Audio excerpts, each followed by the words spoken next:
30년 동안 파킨슨병을 앓은 아내의 병수발에 지쳐 10년 동안 범행을 지체장애인 저지른 남편을 겁니다. 돌보던 60대 여성이 남편을 살해하고 치매 중이었던 80대 남편이 치매를 알아오던 아내를 숨지게 하는 사건.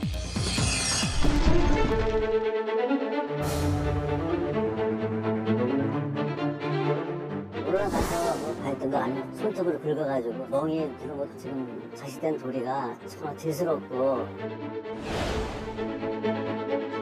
집안 스트레스, 감정 스트레스, 경제적인 한계. 요즘은 정말 자꾸 한계를 느껴요. 언제까지 내가 어머니를 돌볼 수 있을까.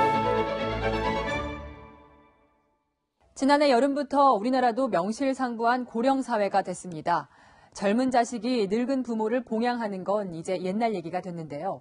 70대 부부가 서로를 돌보고 80대 부모의 병수발에 지친 아들이 끔찍한 범죄를 저지르는 일까지 벌어지고 있습니다. 이른바 노노간병의 심각한 실상을 취재했습니다. 이서연 기자의 더 깊은 뉴스입니다. 7년째 파킨슨병을 앓고 있는 박영호 할아버지. 돌멩이가 깔린 지하판 위를 힘겹게 걷습니다. 일흔이 된 부인은 2시간 동안 남편을 부축해야 합니다. 할아버지 혼자선 몸조차 가눌 수가 없습니다.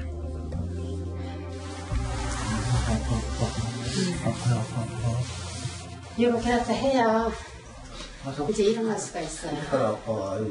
지난 3년간 할아버지의 병은 더 깊어졌고 부인은 나홀로 간병에 지쳐가고 있습니다.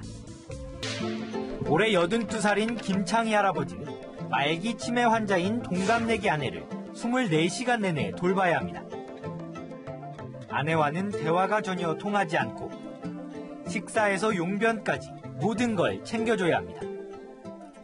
대소변을 정리해 줄 때 하루 6번 정도는 해줘야 하거든. 그리고 하체를 못 쓰니까 내가 전적으로 이제 내 힘으로 움직여줘야 하니까 그게 힘들지.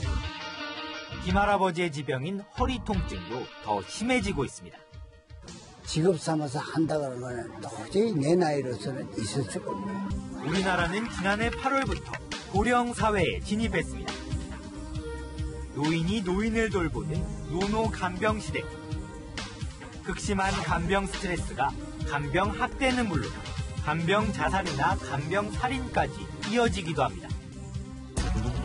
지난 연말 경기도 안성에서는 간병 스트레스를 이기지 못한 60대 아들이 80대 노모를 폭행해 숨지게 했습니다.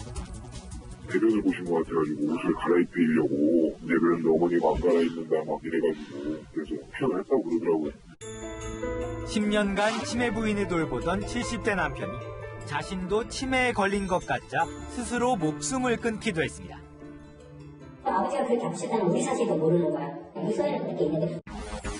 노노간병이 가족 붕괴로 이어지는 일도 잦습니다. 자포자기를 하는 경우들이 있습니다. 그래서 더 이상 내가 더 노력을 해봤자 더 나아질 것이 없다.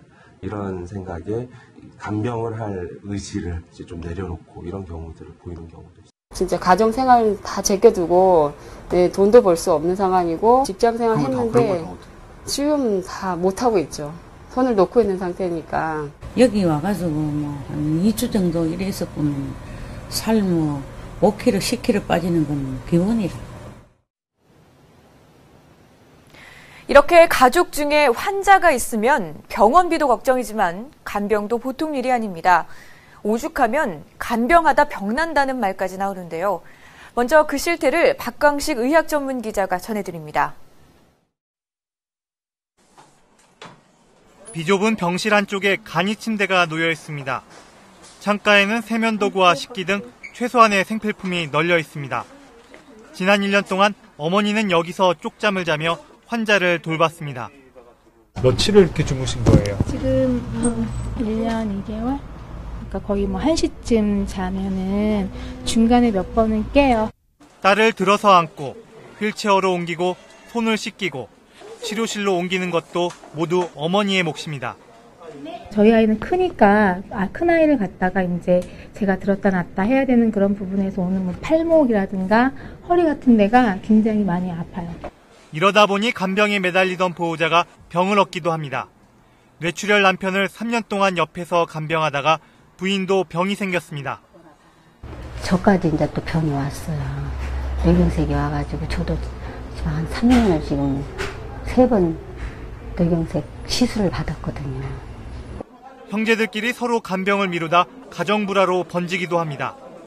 가족 형제들끼리 예를 들면 어르신이 환자분이시다 그러시면 자녀들끼리 네가 돌봐라 내가 돌봐라 하는 그런 새로운 가족 갈등의 양상까지 일어날 수 있기 때문에 이것은 새로운 가족 문제라 할 수 있습니다. 그나마 돌봐줄 가족이 있으면 다행. 없을 땐 간병인 비용 때문에 경제적 부담에 시달립니다. 갈수록 1인 가구가 늘기 때문에 간병 문제도 점점 심각해질 수밖에 없습니다. 네, 다음 소식입니다. 가족 중에 한 명이 아프면 온 가족이 간병에 매달리게 되지요. 고령화로 노인이 노인을 간병하는 이른바 노노 간병도 늘고 있습니다. 소득은 없고 장기 입원해야 하는 경우가 많아 간병 가족들의 고통이 이만저만이 아닙니다. 유덕기 기자가 취재했습니다. 뇌출혈로 입원한 이 70대 여성을 딸이 간병하고 있습니다. 어머니의 거동이 불편해 한시도 자리를 비울 수 없습니다. 어머니를 간병인에게 맡기고 싶지 않았고 간병인 쓸 형편도 되지 않아 하던 일까지 줄였습니다. 다 사회생활을 하고 있어요. 그러니까 간병인을 쓰고 싶지요, 사실은. 근데 경제적인 부담도 너무 많이 되고. 중증 환자를 돌보는 간병인 비용은 하루에 7만 5천 원, 한 달이면 200만 원을 훌쩍 넘습니다. 그러다 보니 간병은 가족이 분담해야 할 몫이 됐습니다. 지금은 저희 이모가 와서 도와주고 계시거든요. 저희 형제들끼리 이제 조금씩 나눠서 그냥 수고하신다고 조금 드리고는 있어요. 특히 100세 시대가 열리면서 노인이 노인을 간병하는 이른바 노노 간병도 늘고 있습니다. 고령에 입원할 경우 장기 입원으로 이어지는 경우가 많아 가족들은 경제적 부담은 물론 정신적, 육체적 고통에 시달릴 수밖에 없습니다. 암 투병 중인 남편을 간병하는 이 60대 아내는 수입이 끊긴 데다 체력도 바닥났습니다. 거의 24시간을 마침을 찾기 위해서 약을 드린다든지 물을 드린다든지 많이 힘들어요. 간병 스트레스 때문에 우울증에 시달리다 극단적인 선택을 하는 사례도 있습니다. 가족이 간병을 할 때는 가족이 시간을 뺏기고 힘들고 고용을 해서 할 때는 돈이 들고 그렇기 때문에 굉장히 고통을 겪는 거죠. 병원의 간병 시스템이 갖춰지지 않은 채 고령화가 급속히 진행되면서 간병을 가족에게만 부담 지우고 사회가 외면해서는 안 된다는 목소리가 커지고 있습니다. 한국인의 기대 수명은 82살. 그런데 건강 수명은 72살에 머뭅니다. 말년 10년이 아프다는 말인데 바꿔 말하면 10년 정도의 간병 기간이 필요하다는 의미이기도 합니다. 일본을 뛰어넘는 노인대국으로 부상할 한국. 간병의 고통을 더 이상 가족에게만 맡겨둘 수 없는 이유입니다.